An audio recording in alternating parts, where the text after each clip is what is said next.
Okay, I'm just going to a little bit of a little introduction to this panel here. Welcome everyone this morning to our panel, Why on Earth Should I Study Religion? Featuring Dr. Brett Potter from the Faculty of Theology at Huron University. We are very excited to see everyone here this morning, attentive on pursuing the question of religion, culture, and theology, and how it relates to the world. Today, we are joined with Brett Potter, who is an assistant professor of theology at Huron. His own research interests lie in the areas of religion and the arts, especially film, religion and culture, as well as interreligious dialogue around themes of ecology, justice, and the nature of human beings. He teaches courses like Religion, Theology, and Global Issues, Theology and Religious Pluralism, as well as specialized interdisciplinary topics in theology. So I will hand the panel over to Dr. Brett Potter. Thank you very much, everyone. And if you do have questions, we're going to wait till the end and just raise your hand, and then I will be able to unmute you and you'll be able to have the floor. Or you can just type your question into the chat box and we will read it out for you. And without further ado, I will hand it over to Brett. Thank you. Great. Well, thanks so much, everyone. I really appreciate you spending some time with us this morning. As Michael said, I'll talk for a little bit and then we'll have some Q&A, but I'll try to keep my eye on the chat if you want to say anything or interject or anything like that. So go ahead. I enjoy the dialogue and getting to know students. So we're asking, why on earth should I study religion at Huron? And there's a lot of good answers to that. You know, religion's had a kind of a weird year, weird 2 years during the pandemic. You can see religious communities trying to go about their usual business while masked and while enforcing vaccine mandates, all those kind of things. You see some Buddhist monks in the top left corner using hand sanitizer. You can see a Sikh group handing out food, wearing masks, prayers conducted with masks. Down even the bottom corner, you see a Catholic priest offering a drive-through confession, right? So the pandemic has really changed the way that all of us experience and think about religion, as well as other things. A lot of religious communities have had to transition to virtual services, right? Streaming online because of capacity restrictions. And so that's been a big change too, right? Using new technology to practice really ancient faiths, right? And what does it mean to not be able to gather together as a religious community, but to hold your service online? How does that fundamentally change what's going on? These are really interesting questions. As you may know, every year in the religion of Islam, there's the pilgrimage or Hajj to Mecca, where pilgrims gather in the millions and circumambulate the Kaaba, which is, you know, one of the holiest sites, the holiest site in Islam, right? The black structure there, built by Ibrahim, right?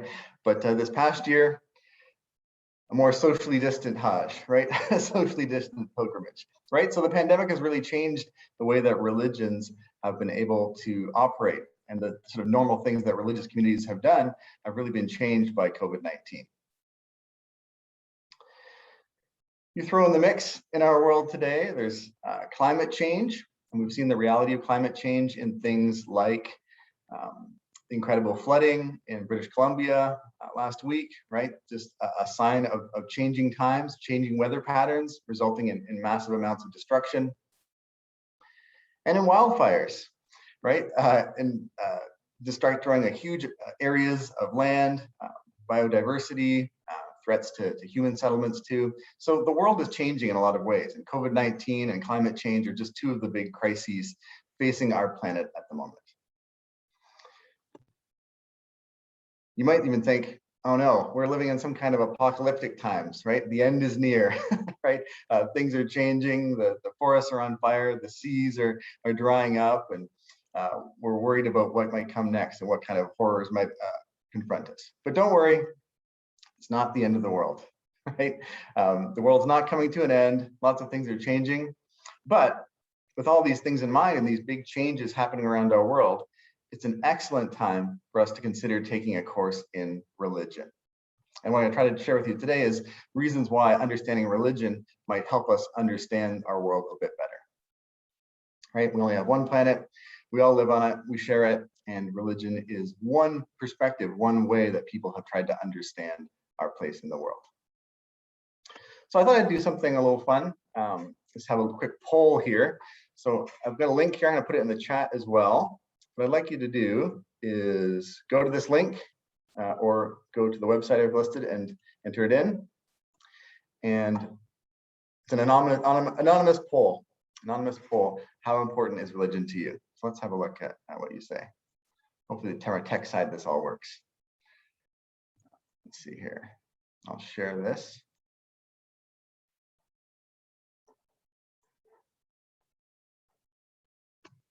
What do you think? So there's the options I've given you.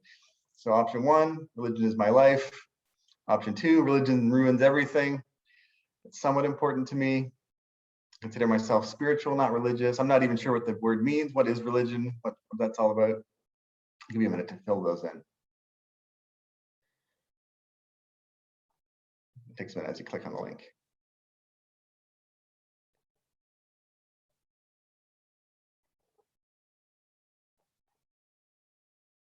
Got a few results coming in. Religion ruins everything would be, I don't like religion. It's a force for a negative in the world. Religion is my life, maybe more of a positive approach, right? That religion is really important to me. Maybe religion was important in your family, but is less important to you. Maybe you are not sure what religion's all about, and that's why you're signed up for our session this morning.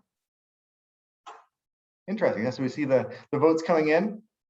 No one wants to say religion ruins everything. If you'd be unsure what the words means, give me one more minute here and then I'll switch back to my presentation.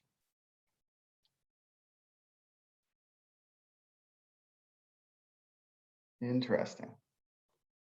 Very cool. Let me switch on back. We can keep going back to that website.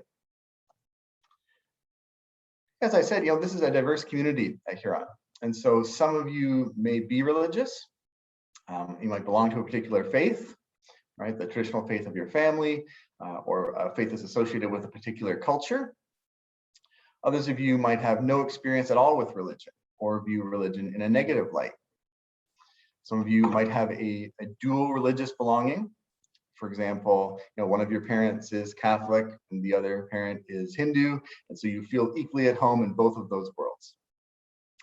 Some of you may fall into that category. I mentioned in the poll that you're spiritual but not religious. This is one of the fastest growing demographics in the world today. People who believe in a spiritual realm or spiritual ideas or concepts, but don't belong to a traditional religion like Christianity or Islam or Hinduism.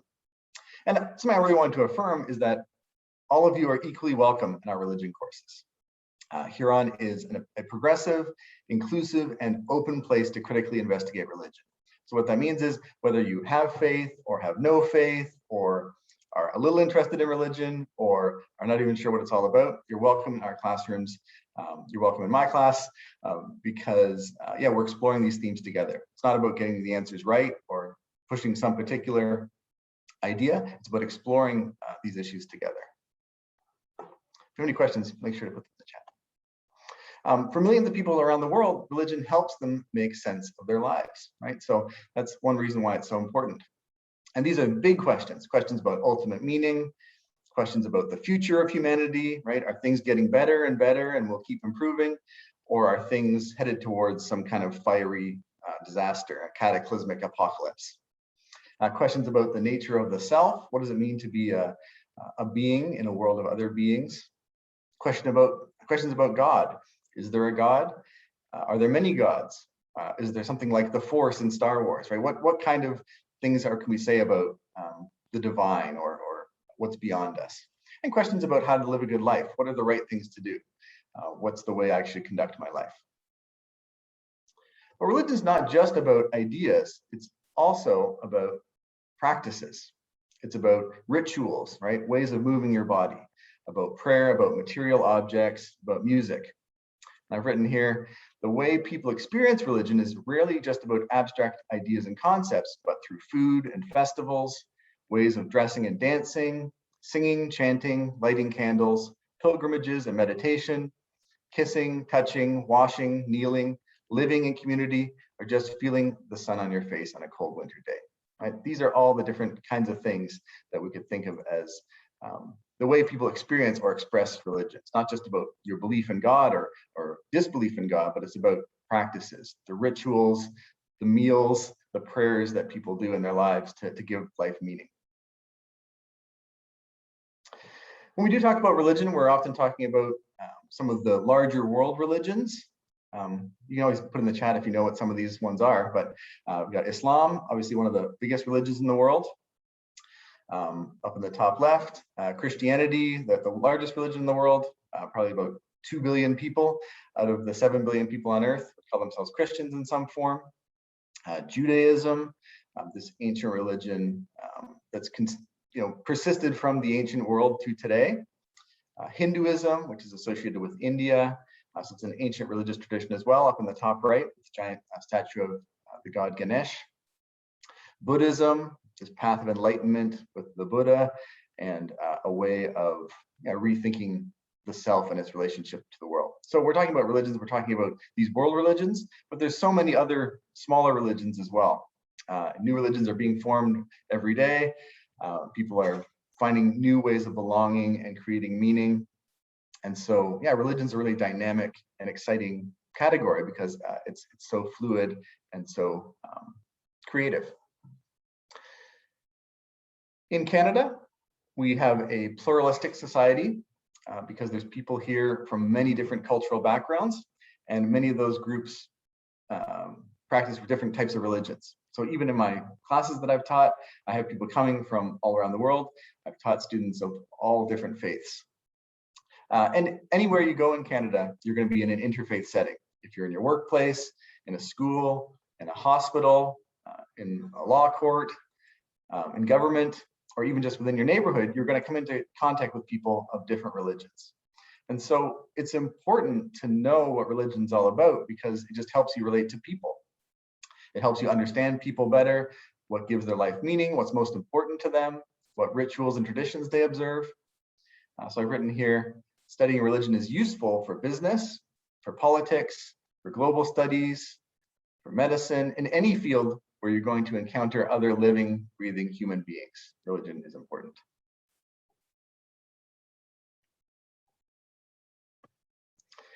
Another important aspect of religions is that it helps us take a stand against racism and against violence.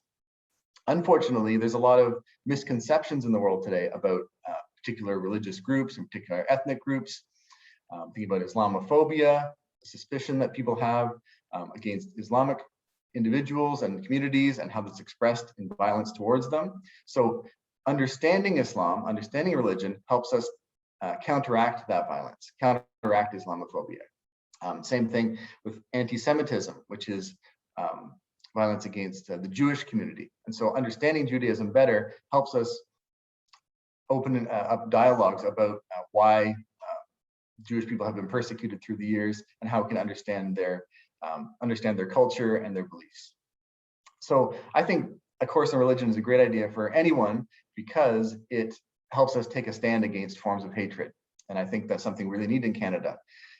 Even though Canada is a pluralistic society and we are interested in having everyone here, it doesn't mean we don't have these kind of social problems against discrimination against particular groups. And so learning about religions helps us to engage with each other and to learn more about each other and get along better.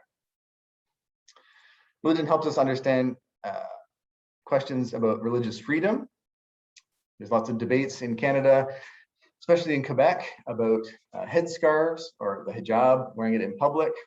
You know, the rules that are trying to get rid of hijabs, right? So why would the government in Quebec be interested in doing that?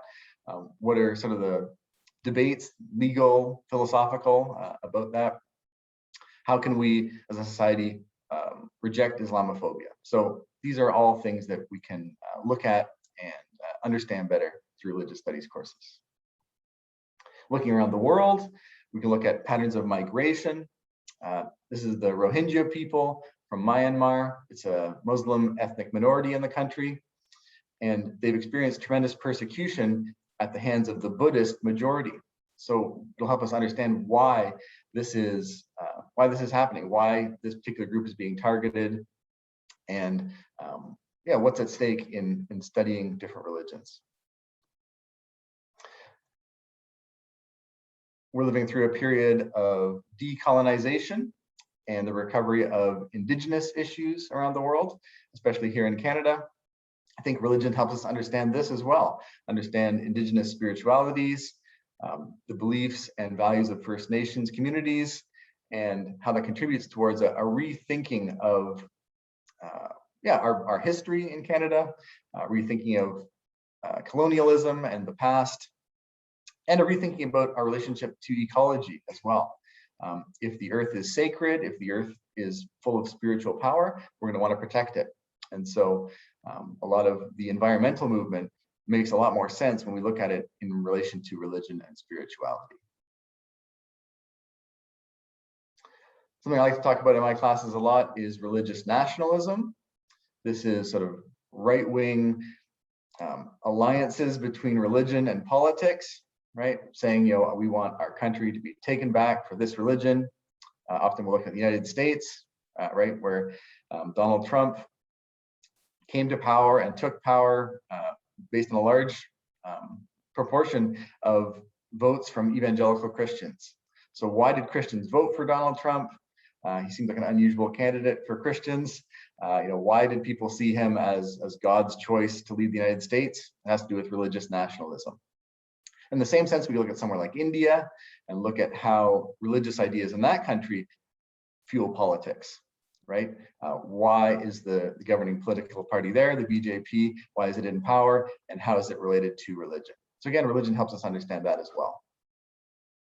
Even in China, we can look at religious minority groups trying to assert themselves in the face of the government. And so religion and politics are always closely linked, and understanding religion helps us understand these political questions a lot better. I know I'm going quickly, so if you have any questions, please put them in the chat. I'd love to hear what you have to say. In North America, religion may seem to be declining, may seem to be something less important to more and more people.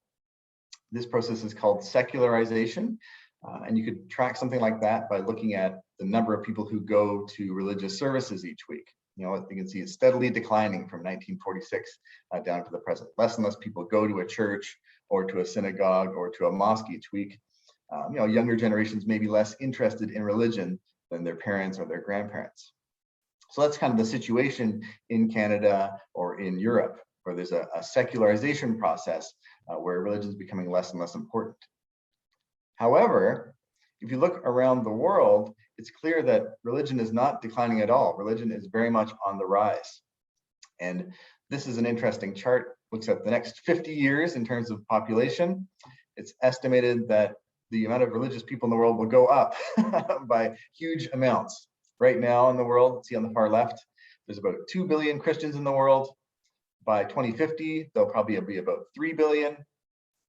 Right now, there's about 1.6 billion Muslims in the world. By 2050, there'll be almost 3 billion. Islam's growth is really rapid, and eventually it will overtake Christianity as the biggest religion.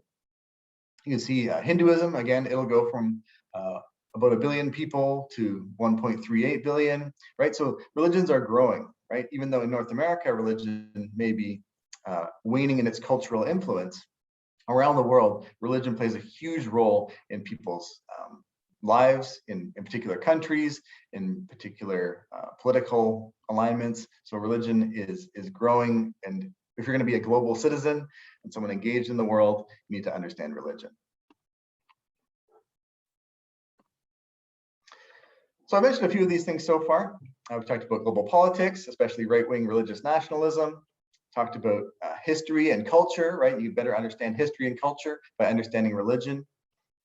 Religion helps us understand attitudes towards sexuality, helps us understand responses to the climate crisis. And I also wanted to point out the ways that religion gives us insight into literature and the fine arts. So many paintings or great novels or great plays and even films have roots in religious ideas. And so understanding the roots of those ideas will help you appreciate them and understand them better. Our popular culture is full of religious ideas, so is philosophy. So religion really helps you in all those different kinds of ways. We offer courses at Huron in the Bible.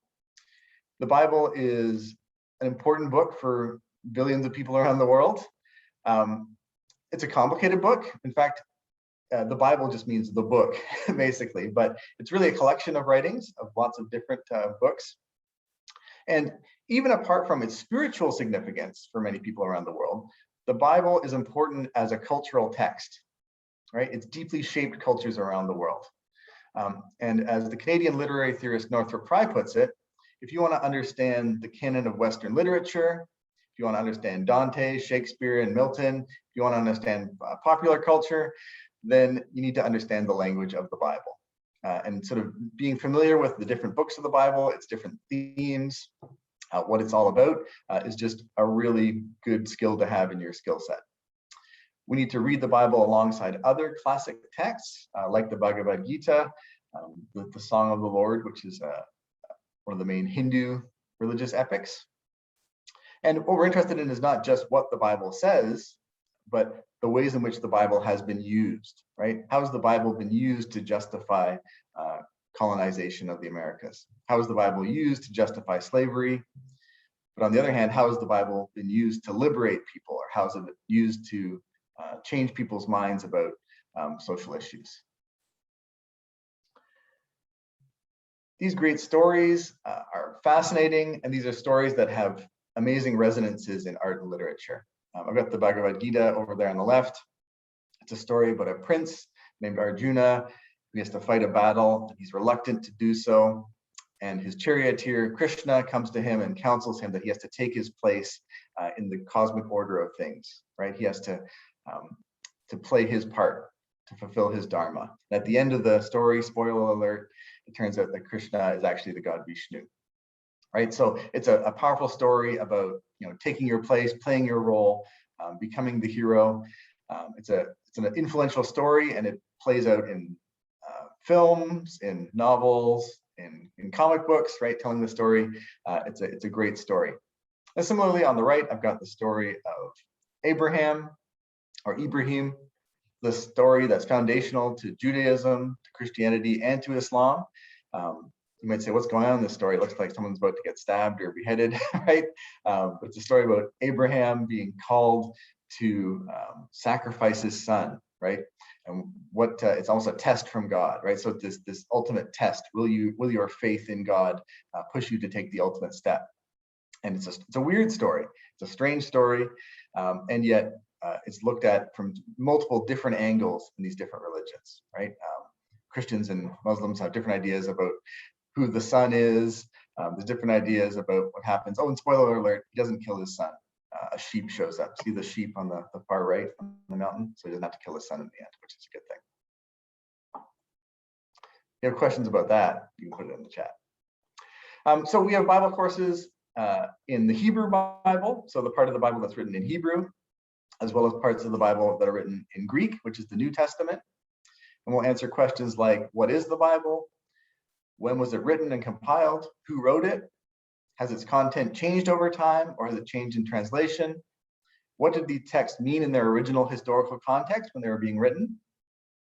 And then we have classes that deal with things like theology, the apocalypse, empires, how we understand that in religious contexts, and that use contemporary disciplines to engage these ancient texts.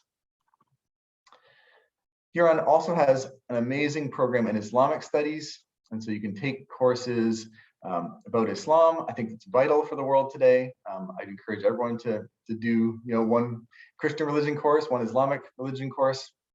The Quran, this book that shapes the lives of billions of people. What is its primary message? Who was the Prophet Muhammad? How has the message of Islam shaped societies around the world? And how are Islam and Christianity related to each other? It turns out a lot. A lot of the same figures are in both religions. Adam, Noah, Moses, John the Baptist, Jesus, Mary, all these figures are in both religions. And so looking at that is always fascinating. The core beliefs of Islam, how did it begin? Is it true that Islam is a religion of peace? These are the kinds of questions you can ask in an Islamic studies class. And I want to remind you at this juncture You do not have to be a religious person to take these courses. In fact, sometimes it's more interesting if you're not religious. But becoming familiar with the Bible or the Quran is an invaluable way of helping you understand the complexities of contemporary art, politics, culture. Understanding these texts better is really crucial. Now we're a little tight on time, so I'll try to breeze through here and then we can answer some questions.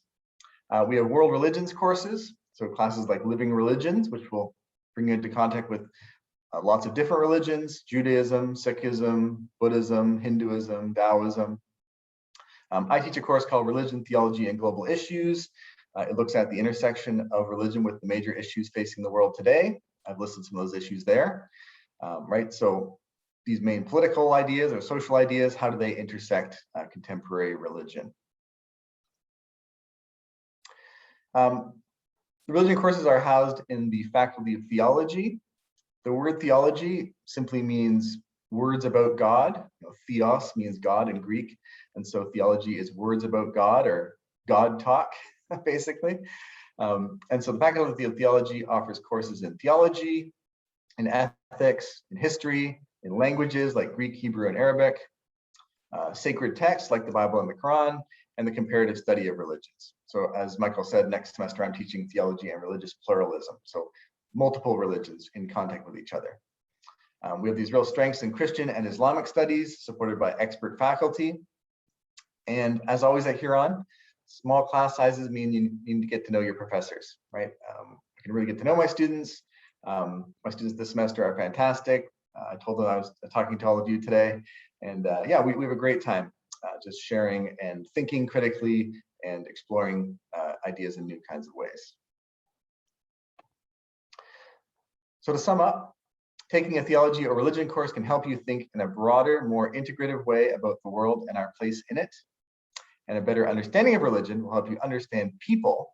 And understanding people will help all of us as we try to peacefully coexist and take care of our planet together, right? So why on earth should I study religions? Because religions will help us take care of this earth that we're all on together. That was a bit of a whirlwind. Shared a lot of information there, but I'd love to hear any questions you have. Yeah, there's no bad questions or weird questions. Michael can also answer some questions about the practical kind of stuff, but yeah, what questions do you have? I'd love to hear from you. You can speak up, unmute yourself. We can unmute you, or you can write something in the chat.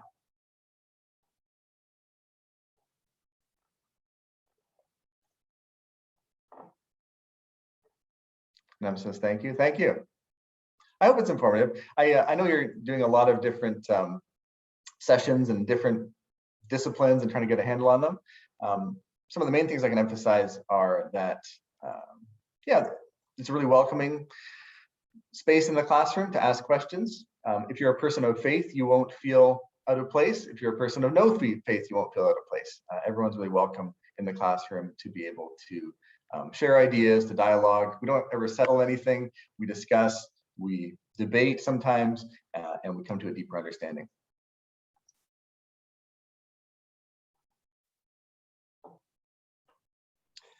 At this point too, thank you so much, Dr. Potter, for this wonderful presentation. Fantastic information about engaging with different religions of the world, how it informs what we do on a day-to-day basis.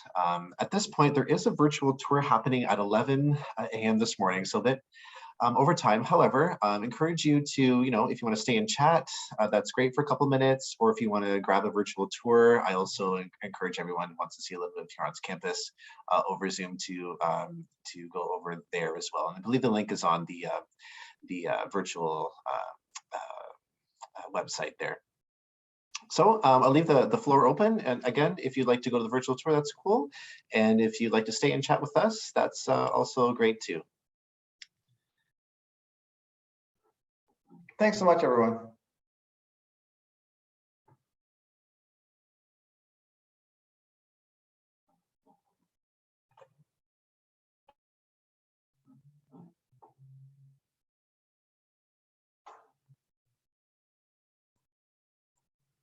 I'm still around for a few minutes if anyone's any questions, so no worries.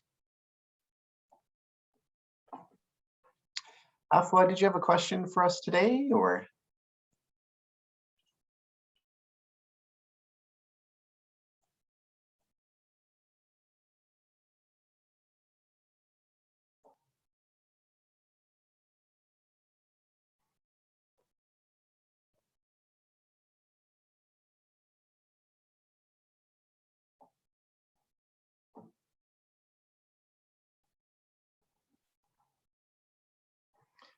That's a good question. A lot of people in the class. So every class is going to be different because there's multiple classes that are offered in religion. Like, there's like a New Testament class or world religions class. So lots of different classes. But my class right now this semester has about 20 students in it. So pretty small, definitely small enough that I get to know everyone's name. We get to know each other really well over the course of the semester. So I would say most of the classes are pretty small, which is fantastic. Some classes could be even smaller, like a language class might be really small. Could be only 5 or 6 students. Thanks for coming today. I appreciate it.